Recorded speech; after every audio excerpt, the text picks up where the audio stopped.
Pues muchas gracias, José Ovejero, por participar en esta quinta entrevista a este canal que he decidido abrir, dedicado a los libros que me gustan, que incitan a la reflexión, que plantean argumentos sólidos, que realizan las preguntas precisas, que nos ayudan a comprender lo que es la vida en toda su complejidad, en toda su diversidad. Como digo, eres la quinta entrevista. Hemos tenido a Giovanna Rivero y con su Tierra fresca de su tumba hemos conocido el fondo, lo que late bajo la piel de una potente y también misteriosa escritora. Aurelio Rodríguez Concepción, nos hemos adentrado en episodios entrañables de miembros de su familia, a través de los cuales hemos conocido una parte realista, vital y también terrible de la historia de Canarias. Con Juan Manuel Gil y Trigo Limpio hemos reflexionado sobre los recuerdos de la infancia y cómo y por qué esa revisión de nosotros mismos siempre depende del punto de vista de quien lo observe, de quien lo recuerde. Y con Gabriela Ponce y Sanguínea hemos conocido el mundo íntimo, complejo y a veces incomprendido de una mujer que vive un desgarrador cambio personal. Y hoy vamos a hablar de Humo, de José Ovejero. ¿Qué conclusión sacaremos de esta conversación? La verdad es que no lo sé, así que espero averiguarlo al final de esta charla. José Ovejero, muchas gracias por aceptar la invitación, por estar aquí conmigo. Hola Pablo, ¿qué tal? ¿Cómo estás? José Ovejero es uno de los escritores más importantes del panorama literario en España.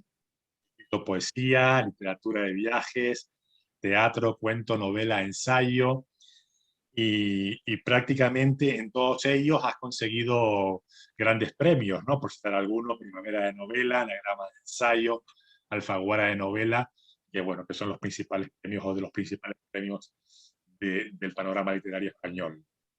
Yo tuve la oportunidad de ver hace poco un documental que tú grabaste que se llama Vida y Ficción.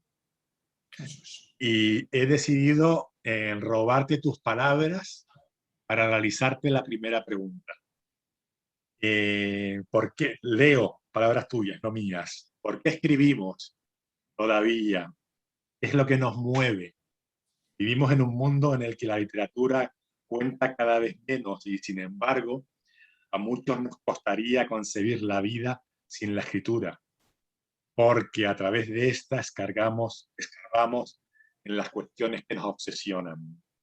Por eso has querido en tu caso preguntarle a escritores que conoces qué piensan, qué sienten con la literatura. Y a mí me gustaría, José, trasladarte esa pregunta a ti. ¿Qué piensas, qué sientes con la literatura?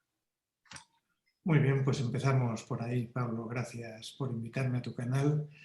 Y claro, al hacer este documental y dedicarnos, claro que es un documental en el que no, como sabes, no nos dedicábamos a preguntar a cada escritor qué piensa de la literatura o por qué escribe, porque habría sido aburridísimo, sino que les planteábamos los temas principales de su literatura y les dejábamos que hablasen de ello. Porque pensábamos que precisamente esos temas eran los que les llevaban a escribir.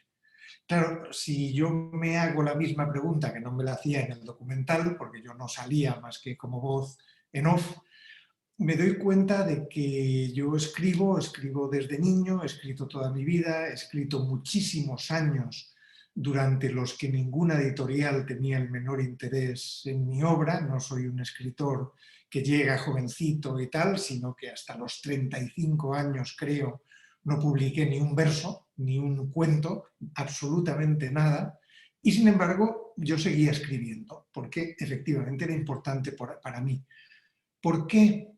Pues porque yo creo que la literatura permite dos cosas, tanto, y eso también a los lectores,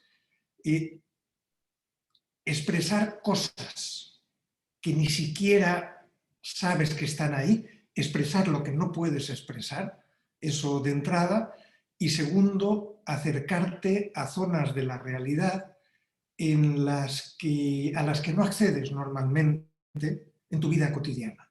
Yo digo que escribo no porque me importe la literatura, que la literatura no me importa un carajo, me importa la realidad. Y la literatura es la herramienta que tengo para introducirme en esa realidad, no solo como escritor, sino como persona. Entonces yo creo que por ahí iría la respuesta. Pues está. Perfecto, pues creo que tiene también que ver con algunas de las preguntas que te voy a hacer después, ¿no? Bueno, Humo, una mujer, una pequeña introducción, ¿no? Humo, una mujer y un niño, que no es su hijo, aparecen en una cabaña en el bosque. No sabemos qué ocurre, pero se adivina la destrucción. Amenaza un humo a lo lejos. Debe haber ocurrido alguna catástrofe. Los dos personajes parecen los últimos supervivientes de una batalla. Así empieza novela, así empieza Humo, la novela de la que vamos a hablar hoy. Bueno, para el lector que la lee por primera vez, siempre es inevitable, ya te lo han preguntado unas cuantas veces, que piensen en distopías, ¿no? Que piensen en 1984, que piensen en Un Mundo Feliz, que piensen en Fahrenheit 451 o incluso en La Carretera, ¿no? De McCarthy. Sin embargo, tú has dicho, a ti no te interesaba escribir una distopía, ¿no? Entonces, yo te pregunto, ¿cuál era tu objetivo al escribir una novela como Humo? Pues es siempre esa pregunta que para mí es tan difícil de responder. Y claro, yo hay cosas que me explico después de haber escrito la novela. Pero cuando yo me siento a escribir una novela, no tengo un objetivo, no tengo un mensaje. Por eso no me gustaba meter esta novela en el ambiente o en el cajón, vamos a decir, de lo distópico. Aunque pueda tener rasgos comunes con algunas distopías, la distopía tiene un propósito. Normalmente hay un propósito que yo diría que es moral o ético, ¿no? Es advertir de los males de nuestra civilización, mostrar a dónde podemos llegar si seguimos por ese camino, qué sé yo, el control del ciudadano, la destrucción del medio ambiente, toda una serie de temas habituales de las distopías. Las distopías, entonces, cuando se escriben, a menudo tienen ese propósito, yo diría, sí, entre pedagógico y ético. Y yo confieso que aunque me interese la ética y me interese en la pedagogía, no me interesan cuando estoy escribiendo. En el momento de escribir no tengo un tema, no tengo un objetivo, no tengo un mensaje. Tengo una imagen, tengo una sensación, tengo una tensión que no sé muy bien cómo poner en palabras y a partir de una de esas imágenes, de una situación, me pongo a escribir. Entonces, con Humo, un día se me ocurre, aquí sentado a la puerta de mi casa, que mira al bosque, una mujer en una cabaña rodeada de abejas. ¿Por qué me fascina esa imagen? Yo qué sé, no, es algo que nunca he podido explicar. Pero me fascina. Entonces me imagino, empiezo a imaginarme qué está haciendo allí. Y claro, la primera pregunta es, ¿está sola? Y bueno, pienso que tiene una gata. Vale, ya no está tan sola. Alguien más, se me ocurre un niño. Y entonces, a partir de esa relación gata, niño, mujer y de la situación en la cabaña, me pongo a escribir. Y poco a poco pues van saliendo cosas con las que yo no cuento, como que el niño prácticamente no hable, como que por eso prácticamente no haya conversaciones entre los dos en todo el libro, y que esa mujer esté sola, es decir, que no tenga otros adultos alrededor y que quiera estar sola.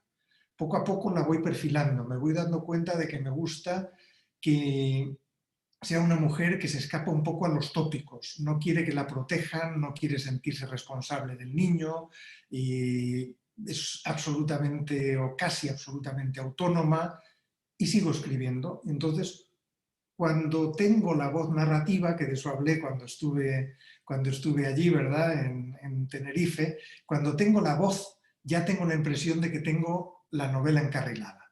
Hay que escribirla, por supuesto, pero en Humo desde muy pronto tuve esa sensación de que ya tenía la voz. En cuanto le di voz a la protagonista, que es la narradora también, me empecé a sentir cómodo con ella y tiré hacia adelante. Luego me doy cuenta de que puedes leer la novela de muchas maneras, que puede haber una parte casi simbólica, pero no es mi intención, no es esa mi manera de trabajar. Bueno, pero es interesante en el sentido que después cada uno hace la lectura que le es más cercana, ¿no? Por ejemplo, te voy a poner un ejemplo. Yo estaba, en las otras entrevistas que he hecho, siempre he buscado una canción bueno, que pueda interpretar algo de la novela, ¿no? Un poco por variar también, para hacer más variada la entrevista, ¿no? Entonces estuve pensando en qué canción poner aquí, y era realmente difícil porque me pareció realmente difícil, y entonces empecé a buscar bandas sonoras de películas, ¿no? Iba a ver si alguna banda sonora de alguna película, pero bueno, eran canciones así más bien de música instrumental y todo eso, ¿no? Y entonces al final encontré una escena que seguro que conoces y que a mí me dio la impresión de que tenía que ver con tu novela. Quizás no tiene nada que ver con tu novela, pero es esa escena en la que no la puedo poner porque no lo graba bien, y después el sonido que pongo no se graba bien en YouTube, pero es esa escena lluviosa en la que aparecen dos personajes y uno dice: yo he visto cosas que vosotros no creeríais, atacar naves en llamas más allá de Orión. He visto rayos D brillar en la oscuridad cerca de la puerta de Tannhausen.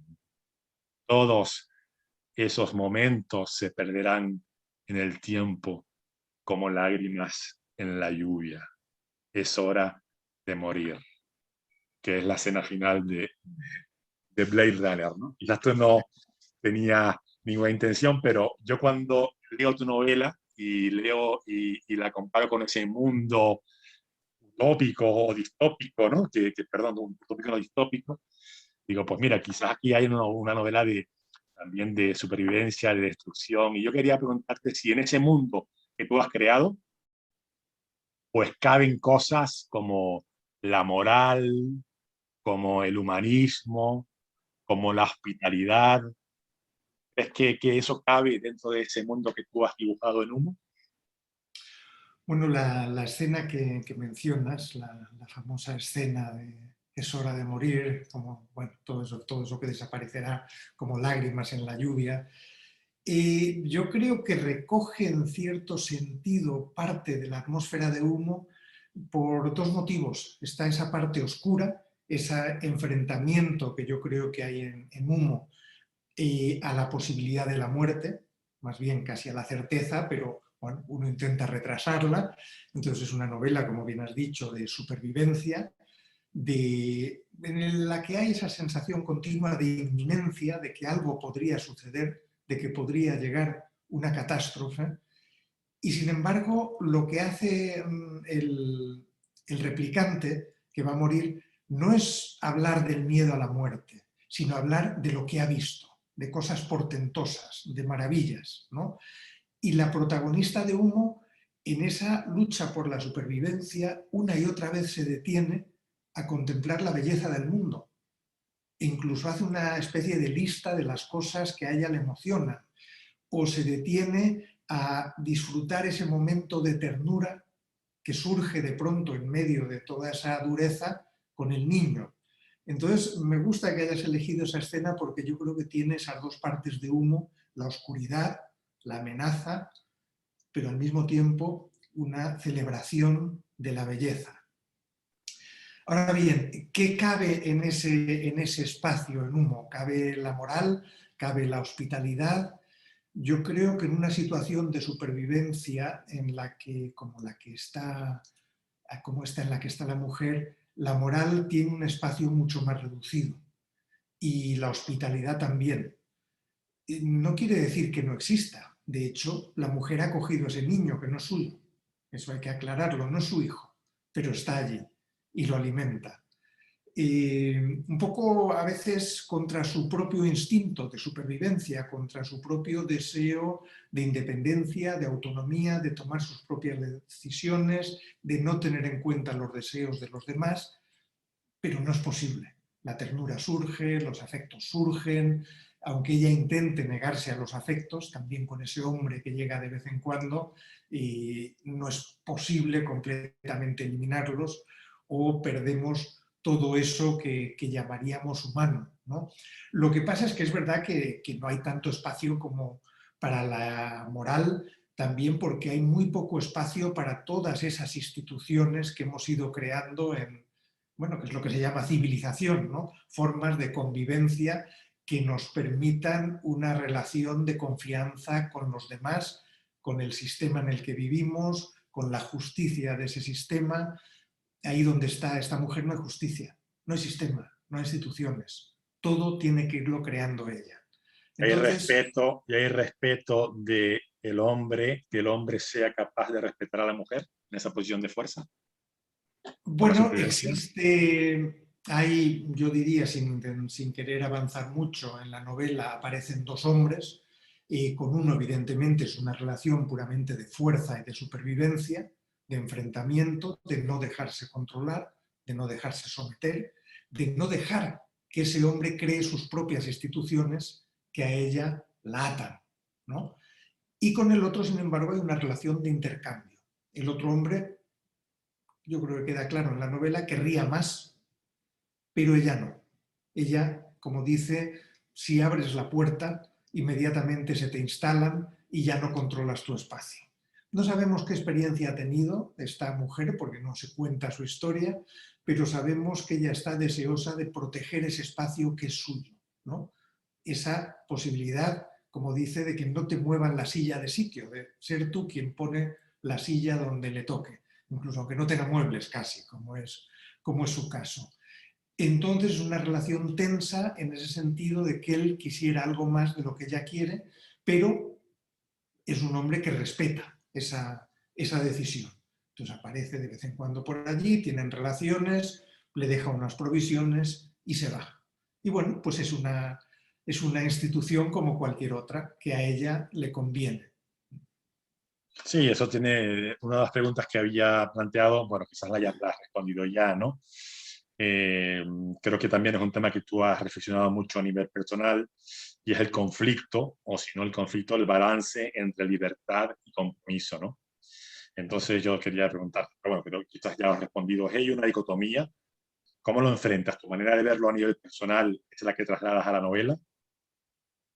Si dices, si todos estamos solos, no somos responsables de nadie. Cuando más abres tus límites, se te instalan dentro y se adueñan del territorio. Nadie tiene amigos. Son reflexiones muy frías, ¿no? Dentro de la naturaleza humana, ¿no? Pero las piensa la mujer. Las piensa la mujer, eso yo creo que es importante que no confundamos lo que dice el personaje, aunque sea un personaje narrador, y lo que piensa el autor de la obra, ¿no? Quiero decir, lo que hago siempre en mis novelas no es tanto decir lo que yo pienso, como digo, no tengo un interés pedagógico, sino acercarme a determinadas tensiones que existen en mí, que existen en la sociedad en la que vivo, que existen en las relaciones de pareja, de amistad, familiares, etc. Entonces yo escribo mucho a partir de esas tensiones, digamos, que existen en el ser humano, en sus relaciones cercanas, en sus relaciones más amplias, y es eso, volviendo otra vez a la pregunta inicial de por qué escribo, yo creo que es eso lo que me mueve a escribir, pero no porque tenga algo que explicar, sino porque tengo algo que examinar y que poner a lo que poner palabras, porque sé que al buscar las palabras para eso voy a descubrir un montón de cosas que no sabría pensando yo mismo o contándolo, diciendo lo que pienso. Las escenas, los personajes van formándose y al formarse van abriendo posibilidades. No es eso que dicen de que el personaje se revela, no es que el personaje se revele, es obviamente imposible, es una imagen para intentar explicar que al tú ir creando un personaje y al ir creando las situaciones, vas abriendo posibilidades que antes no sabías que existían. Y entonces empiezas a trabajar sobre ellas, a escribir, sigues escribiendo. Entonces, bueno, pues eso es lo que hago, ya te digo, todas esas cosas que dice la mujer no son necesariamente las que yo diría, algunas sí, otras no, pero creo que dan material, primero, para pensar a los propios lectores y segundo, para conocer al personaje, la situación en la que vive y las sensaciones, que suelo decir que es una novela de sensaciones, más que de ideas, porque vamos conociendo a los personajes también por las sensaciones, por lo que sienten cuando en la situación en la que se encuentran, en las que tienen que reaccionar, etcétera, etcétera. Bueno, la verdad que has mencionado varias cosas de distintas preguntas y yo ahora estoy un poco perdido con las preguntas. Pero mira, en relación con lo que dices, tú te he escuchado decir que siempre intentas escribir personajes que no tienen que ver contigo, que te son ajenos, ¿no? Yo, por ejemplo, escribo también, entre otras razones, por la necesidad muchas veces de generarme una opinión sobre determinados temas que se me escapan y bueno, profundizando sobre ellos, pues te generas una opinión. En este caso, te podría preguntar tú qué has aprendido al ponerte en el personaje de esta mujer completamente distinta a ti, en una situación completamente distinta a la que tú habitualmente te encuentras. ¿Has aprendido algo al crear ese personaje? Bueno, siempre es muy difícil responder, por lo menos para mí, a lo mejor hay gente que sabe responder mejor, a la pregunta de qué has aprendido al escribir esta novela. Y es curioso, porque yo creo que cada vez que escribo una novela aprendo, descubro cosas. Y sin embargo luego me es muy difícil ponerlas en palabras, ¿no? Y suelo poner el ejemplo de Tolstoy cuando escribe Ana Karenina, que él empieza a escribir con la idea de una mujer frívola, banal, egoísta, y escribe la novela. ¿Qué sucede? Que mira la novela y no le convence. El escritor, que es Tolstoy, es mucho más inteligente, digamos, que la persona que es Tolstoy. La persona Tolstoy puede ser, hoy diríamos, machista, no sé si en aquella época sería adecuado aplicar ese término, pero podríamos decirlo hoy así, quizá con una visión demasiado simple y demasiado moralizante de la mujer, pero el escritor no está satisfecho porque le falta complejidad. Entonces hace una segunda versión en la que da más luces y sombras a Ana y sigue sin estar satisfecho y escribe una tercera versión. Y ahí ya sí está toda esa complejidad del personaje de Ana Karenina. Si le preguntásemos a Tolstoy qué ha aprendido, ¿sería capaz de responder que se ha dado cuenta de que su visión de la mujer es demasiado simplista? No estoy seguro y sin embargo yo creo que ha afectado a su visión. Pues a mí me sucede lo mismo. A menudo no sabría responder qué he aprendido, pero estoy seguro de que estoy ampliando mi comprensión de la complejidad del mundo. Por ejemplo, en este caso yo creo que sí me he dado cuenta de cómo la moral y las instituciones, aunque lo sepa en teoría, pero lo he visto mucho más claramente, dependen del contexto, que es mucho más dependiente todo lo que pensamos, lo que creemos a pies juntillas, lo que nos parece justo, lo que nos parece correcto, de la sociedad en la que vivimos y del entorno en el que vivimos, ¿no? Yo creo que eso lo he aprendido, que es mucho más dependiente de todo eso de lo que yo podía sentir, al menos. Al crear este personaje en esa situación extrema, me doy cuenta de cómo sus decisiones no tienen que ver con esas normas que yo establecería ahora mismo para mi mundo como justas.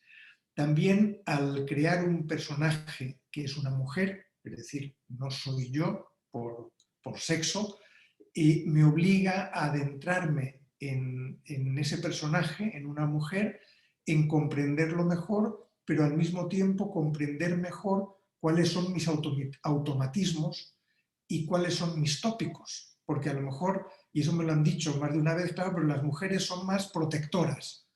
Es decir, ¿por qué? ¿Por qué tienen que ser las mujeres más protectoras? No, pero la mujer desarrollaría un instinto materno. ¿Y por qué? ¿Por qué tenemos que utilizar siempre ese cliché? Conozco, y luego me doy cuenta mucho más, a un montón de mujeres que no tienen ningún instinto materno. ¿Por qué tengo que ir a esos automatismos? ¿No? Y como suelo decir, para escribir tiene uno que luchar contra sus automatismos. Y eso te enseña. Te enseña porque, como digo, te lleva a cumplir esa función de la novela, de la literatura en general, que es mostrarte la complejidad del mundo. Y al mostrarte la complejidad del mundo, te hace poner en duda tus propias opiniones. Y por tanto te vuelve más empático, puede volverte más abierto. Entonces, bueno, pues yo creo que esas generalidades son las que aprendo, pero que me parece que son útiles. Bueno, pues me gusta mucho lo que dices porque tiene mucho que ver con la introducción que hice, ¿no? Los libros que plantean que realizan las preguntas precisas, que nos ayudan a comprender lo que es la vida en toda su complejidad y toda su diversidad. Una parte, estar todo el tiempo alerta, controlar, sopesar, analizar, prever, es agotador, como quien camina por un campo minado. Echar de menos un tiempo de rutinas establecidas, con horarios y comida caliente en la mesa, tiempos sin ansias y con un deseo tranquilo. A mí no me parece que eso sea de ninguna distopía, sino me parece también que pueden ser sentimientos muy del día a día, ¿no? Esa dicotomía entre los dos mundos. Claro, porque yo creo que cuando uno escribe sobre mundos ajenos, extraños, lejanos, como este que no sabes ni dónde es, ni en qué tiempo, no deja uno de escribir sobre su propio mundo, sobre sus propias preocupaciones y obsesiones. Y yo creo que aunque Humo podría estar situado en el futuro o podría estar situado en el presente, no queda muy claro, de todas maneras, de cualquier manera, está hablando del presente, está hablando de problemas con los que nos enfrentamos todos y todas en el mundo de hoy, con tensiones en nuestras vidas, con preocupaciones en nuestras vidas. Me escribía alguien, una lectora hace poco, y es que me decía, la cabaña es terrible, ¿no? La cabaña de Humo, ¿no? Ese mundo. Dice, ¿y cómo desearía estar en esa cabaña? Y dices, qué interesante, ¿no? Echar de menos esa especie de necesidad de enfrentarte a la vida, a lo inesperado, de escapar a la rutina, de contar con tus propias fuerzas, de sacar tu energía, de detenerte a veces a contemplar la belleza del mundo. Me encantó ese comentario porque creo que reflejaba muy bien lo que es la novela. La certidumbre es conservadora, dices tú. La certidumbre es conservadora, dices tú, bueno, dice la novela. La incertidumbre es cruel. La incertidumbre podría ser también revolucionaria. Sí, yo creo que, vamos, si cojo los dos términos, yo creo que no podemos o no debemos vivir sin ninguna de las dos cosas. Y necesitamos algún tipo de certidumbre, porque si no, no nos levantaríamos por las mañanas, ¿no? O hay algo sólido ahí fuera que nos aguarda, o nos quedaríamos en la cama, porque ¿para qué? ¿No? Si no sabemos qué nos espera, si no sabemos en absoluto, no podemos decir nada sobre el mundo que nos rodea. Necesitamos certidumbres, certezas. Y lo que pasa es que suelo utilizar esta imagen de que las certidumbres son como la grasa corporal, ¿no? Que no puedes vivir sin ella, pero cuanto más acumulas, más movilidad pierdes y además se puede volver algo patológico, ¿no? Entonces un exceso de certezas es siempre perjudicial. La incertidumbre es cruel, pero es necesaria, porque solo ella nos mantiene abiertos al mundo, ¿no? Solo si estamos dispuestos a aceptar que hay cosas que no sabemos cómo son, tenemos curiosidad o podemos tenerla. Pero además podemos desear cambiar algunas cosas, podemos abrirnos a otras posibilidades que nos hacen desechar otras que antes nos parecían necesarias y fundamentales. En un ensayo que escribí hace años, La ética de la crueldad, precisamente cuando hablaba de autores crueles, decía que algunos autores son crueles no porque en sus novelas corra la sangre, ni se corten cabezas, ni haya brutalidad de una manera manifiesta, sino porque nos arrancan toda certidumbre, ¿no? Nos dejan sin el suelo firme bajo los pies. Y citaba como autor cruel a Onetti, porque decía, Onetti nos quita toda esperanza de entender, toda certeza. Entonces, en ese sentido, es un autor cruel. Sí, la incertidumbre me parece tan cruel como necesaria para estar vivos. La literatura cruel es ética porque nos desenseña, revienta nuestros mitos más tranquilizadores, pone en tela de juicio nuestros valores y creencias, y al hacerlo así invita a una transformación del lector y de la sociedad. Su valor ético consiste en su propuesta de destrucción, que solo con la destrucción de nuestros prejuicios y certezas podemos lanzar una mirada realista sobre el mundo. La certidumbre es conservadora porque niega el cambio. ¿Te suenan esas palabras? Sí, eso es. Lo tenías muy bien situado. Son tuyas, ¿eh? No son mías, son tuyas de una charla que diste en México, creo. Muy bien, pues muchas gracias, José Ovejero. A Humo, yo diría que una novela ni de utopías ni de distopías, una novela de sensaciones, eh, de muchas veces de llamar a las cosas por su nombre, de buscar el nombre de las cosas que va apreciando y observando la mujer y que quiere nombrar como son, porque es una manera también de estar en el entorno y de comprender bien la realidad que la rodea. Hay un ejercicio de pureza literaria, yo creo que también muy interesante en la novela y por eso se lee con delectación, ¿no? Se lee apreciando el lenguaje, apreciando el vocabulario cuando suenan muchísimas. Así que, bueno, muchas gracias, José Ovejero. Y Un placer conversar contigo. Yo me haré otra entrevista más antes de agosto, y después vendrán las vacaciones de agosto y retomaré el canal en septiembre. Y nada, espero que a todos los que me siguen, pues, bueno, les haya gustado la entrevista y seguro que muchos te conocerán y a los que no te conozcan, pues animarles a leer una novela como Humo. Gracias, José. muchas gracias. Hasta pronto.